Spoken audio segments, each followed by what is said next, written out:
1 साल बाद समुद्र की लहरों की आवाज, हवा में घुली कॉफी की खुशबू और उसके सामने बैठा वो इंसान, एरिक रॉबर्ट्स। एम्मा की जिंदगी इतनी सुकून भरी पहले कभी नहीं थी, फिर भी उसके दिल में कुछ था जो उसे चैन नहीं लेने दे रहा था। Good morning, Mrs Roberts, Eric ने मुस्कुराते हुए कहा, जैसे वो हर दिन अपनी सुबह एम्मा की आंखों में देखकर शुरू करता हो। एम्मा ने मुस्कुराकर जवाब दिया, गुड मॉर्निंग, लेकिन उसकी आंखों में कोई बेचैनी छुपी थी। वो बेचैनी जो उसे रोज रात किसी अंधेरे ख्वाब की तरह डराती थी, उसके अतीत की। 1 साल पहले वह मॉडलिंग की दुनिया छोड़ चुकी थी। रायन का धोखा उसे पूरी तरह तोड़ चुका था, और तभी एरिक रॉबर्ट्स उसकी जिंदगी में आया था, रहस्यमय, अमीर, मगर उसके लिए सबसे बड़ा सहारा। लेकिन अब जब जिंदगी सामान्य होने लगी थी, कुछ था जो फिर से डराने लगा था। एक ईमेल, एक नाम, रायन। तुम अब भी उसके बारे में सोचती हो? एरिक ने धीरे से पूछा, जब एम्मा खिड़की से बाहर देख रही थी। नहीं, मैं बस सोच रही हूं कि हम कितनी जल्दी एक दूसरे की जिंदगी में आ गए, एम्मा ने नजरें चुराते हुए कहा। कभी कभी जिंदगी खुद हमें उस जगह पहुंचा देती है जहां हमें होना चाहिए। मैं तुम्हारे साथ हूं और हमेशा रहूंगा। लेकिन उस दिन एम्मा के फोन पर एक ईमेल आया था, अनाम भेजने वाले से। सिर्फ एक लाइन, क्या तुम सच में सोचती हो कि एरिक तुम्हारा सब कुछ जानता है? एरिक रॉबर्ट्स एक बिजनेस टाइकून था। उसके ऑफिस में नए प्रोजेक्ट्स की तैयारी थी और आज एक नया क्लाइंट मिलने वाला था। सर, क्लाइंट का नाम रायन ब्लैक है, सेक्रेटरी ने कहा। एरिक की नजरों में हल्का सा बदलाव आया। नाम उसके लिए अजनबी था, लेकिन जैसे ही उस इंसान ने अंदर कदम रखा, उसके चेहरे पर हंसी आ गई। रायन ब्लैक, उसने हाथ मिलाया। रायन ने मुस्कुराते हुए जवाब दिया, मैं आपका बड़ा फैन रहा हूं मिस्टर रॉबर्ट्स, लगता है अब हम प्रोफेशनल भी बनेंगे। उसी वक्त एम्मा का फोन बजा। उसकी पुरानी दोस्त लीजा का कॉल था। एम्मा, तुम जानती हो कि रायन अब तुम्हारे पति के साथ बिजनेस करने जा रहा है? एम्मा का दिल तेजी से धड़कने लगा। क्या यह सब एक इत्तेफाक था या फिर कोई सोची समझी साजिश? वो एरिक के ऑफिस पहुंची और उसे रायन के साथ बैठा देखा। एरिक ने कहा, ओह एम्मा, आओ तुम्हें मिलवाऊं, ये है मिस्टर ब्लैक। एम्मा की आंखें रायन से मिलीं और उसकी मुस्कान में वही पुराना जहर था। लंबे समय बाद एम्मा, रायन ने कहा। एरिक चौंक गया। तुम दोनों एक दूसरे को जानते हो? एम्मा चुप रही। वो नहीं चाहती थी कि एरिक उसके अतीत से प्रभावित हो, लेकिन एरिक की नजरें अब सवालों से भर चुकी थीं।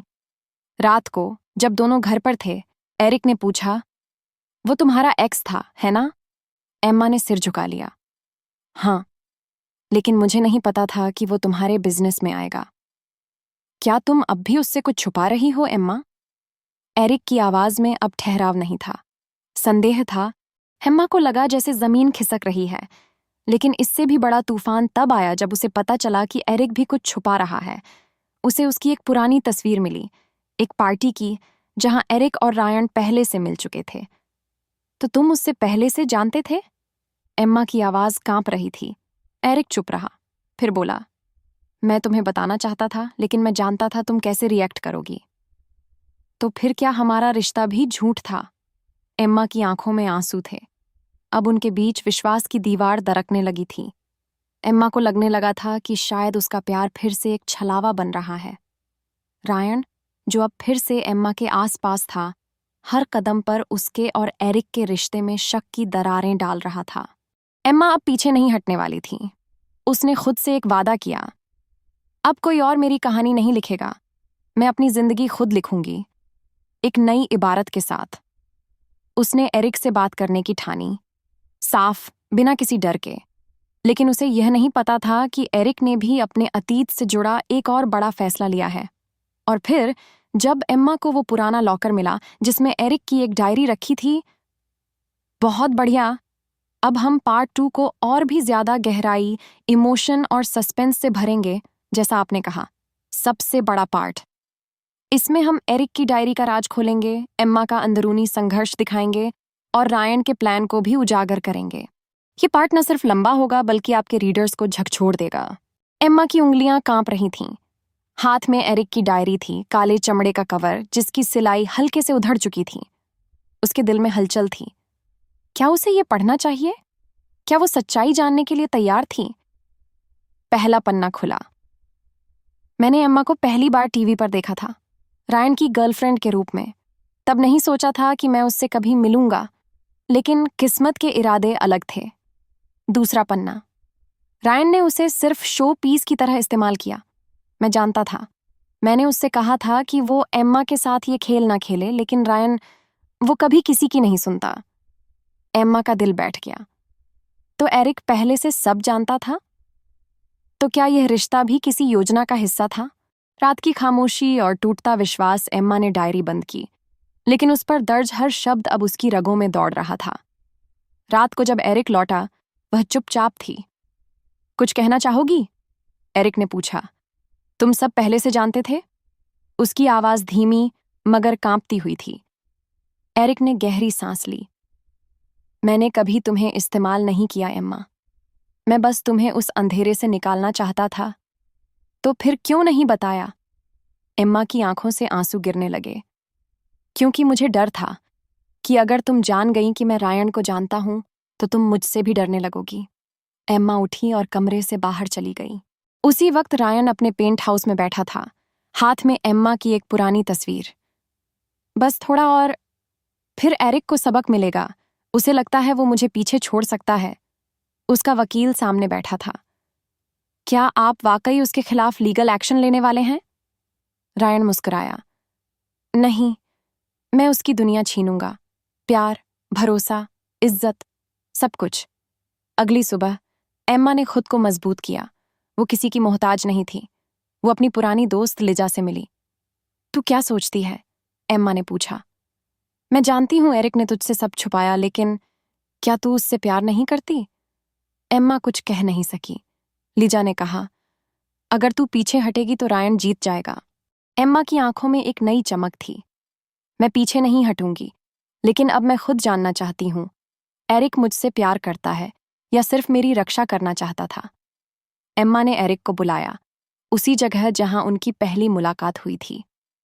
मैं तुमसे जवाब चाहती हूं एरिक। अगर तुम मुझे सिर्फ बचाने आए थे, तो मैं खुद को अब और टूटने नहीं दूंगी।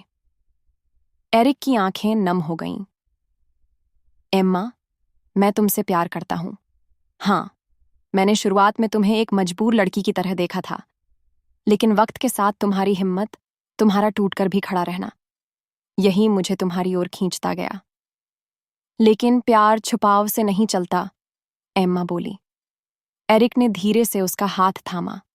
तो आज सब कुछ बता दूं? एम्मा ने सिर हिलाया। एरिक ने कहा, रायन और मैं पहले बिजनेस पार्टनर थे। हम दोनों ने एक साथ एक मॉडलिंग एजेंसी खड़ी की थी, लेकिन रायन ने मॉडल्स को गलत तरीके से ट्रीट करना शुरू कर दिया। मैं अलग हो गया, लेकिन वो गुस्से में था। मैं जानता था कि उसने तुम्हें सिर्फ एक ट्रॉफी की तरह चुना है, और जब तुम्हें तोड़ा, मैंने उसे रोकना चाहा। और फिर मैं खुद तुम्हारे लिए फील करने लगा। एम्मा अब सन्न थी। इतना कुछ उसके सामने कभी किसी ने रखा ही नहीं था। मैं नहीं जानती कि क्या मैं तुम्हें माफ कर सकती हूँ एरिक, लेकिन मैं जानती हूं कि मैं तुम्हें खोना नहीं चाहती। एरिक ने धीरे से एम्मा को गले लगाया। तो क्या हम एक बार फिर कोशिश कर सकते हैं? एक आखिरी बार, एम्मा ने जवाब दिया। लेकिन अब कोई और झूठ नहीं। वहीं रायन अपनी आखिरी चाल की तैयारी कर रहा था। अब देखो कैसे मैं एरिक रॉबर्ट्स को पूरी दुनिया के सामने गिराता हूं।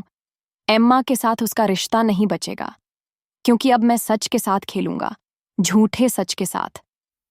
ये तो बस शुरुआत थी एम्मा, अब असली खेल शुरू होगा।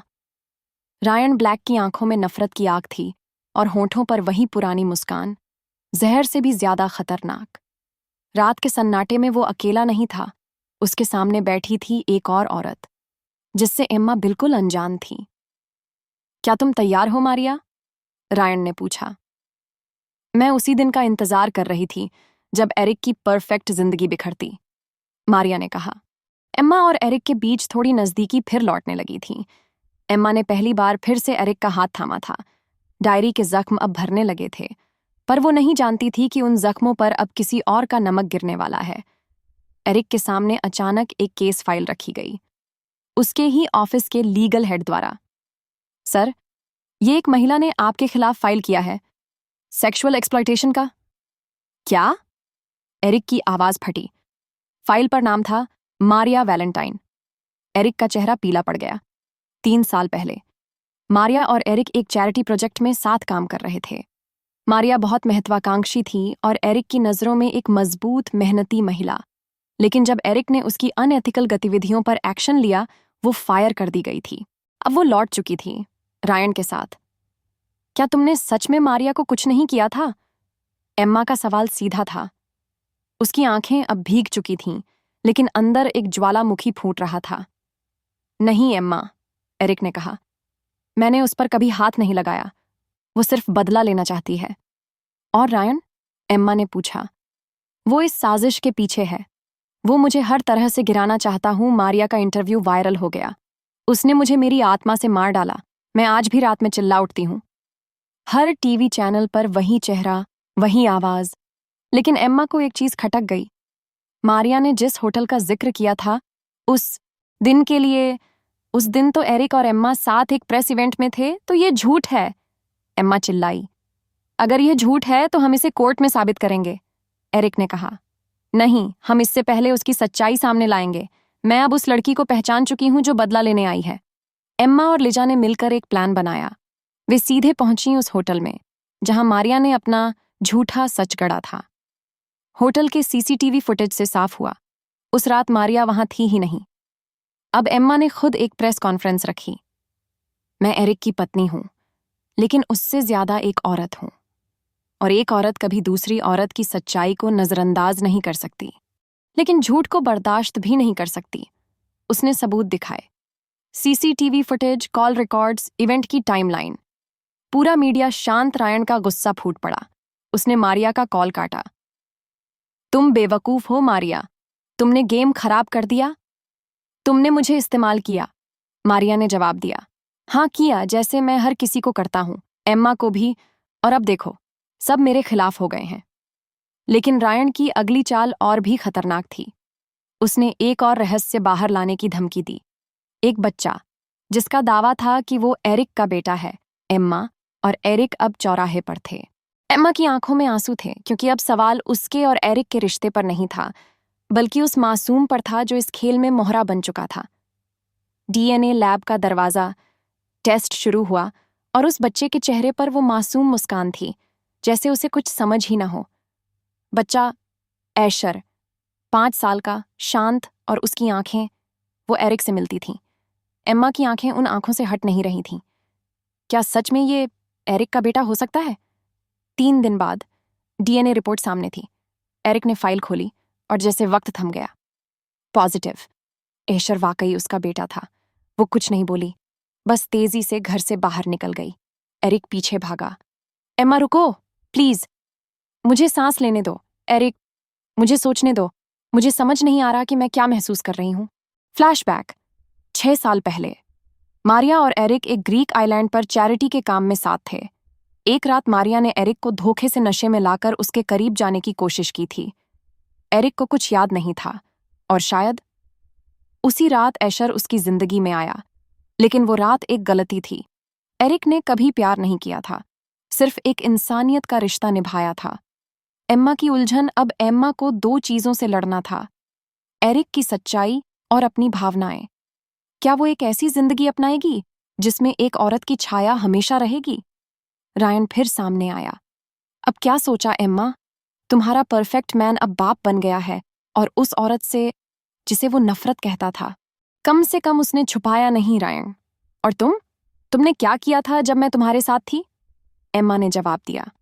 रायन चुप हो गया। तुमने सिर्फ इस्तेमाल किया था, लेकिन एरिक ने अपनाया है, अपनी गलती को भी और मुझे भी। एम्मा वापस लौटी। ऐशर बगीचे में खेल रहा था। एरिक दूर खड़ा था, गुमसुम। क्या तुम मुझसे अब भी प्यार करते हो एम्मा? एरिक ने पूछा। प्यार कम नहीं हुआ एरिक, लेकिन रास्ता अब और मुश्किल हो गया है। एरिक ने सिर झुका लिया। तभी ऐशर दौड़ता हुआ एम्मा के पास आया। क्या आप मेरी मम्मा बनेंगी? मासूम सवाल, मासूम सी आवाज। एम्मा ने उसे गले से लगा लिया। मैं तुम्हारी मम्मा नहीं, लेकिन अगर तुम चाहो मैं तुम्हारी दोस्त बन सकती हूँ। एरिक की आंखें भर आईं। कुछ दिनों बाद रायन ने एक आखिरी चाल चली। उसने मारिया को कोर्ट में भेजा, एरिक से कस्टडी केस के लिए। वो बच्चा मेरा है और मैं उसे कहीं और ले जाऊंगी। एरिक ने जब उसे कभी चाहा ही नहीं, अब वो जिम्मेदारी कैसे निभा सकता है। कोर्ट में जंग शुरू हुई, लेकिन एम्मा अब सिर्फ एक पत्नी नहीं थी, वो ऐशर की दोस्त थी। उसने कोर्ट में गवाही दी, मैंने एरिक को एक पिता बनते देखा है और ऐशर को एक बच्चा बनते देखा है। ये रिश्ता खून का नहीं, भरोसे का है। अगर कोई माँ बनने की हकदार है तो वो मारिया नहीं, ये जिंदगी है जिसने एरिक को बदल दिया है। कोर्ट का फैसला, कस्टडी एरिक को। मारिया हार गई, रायन गायब हो गया।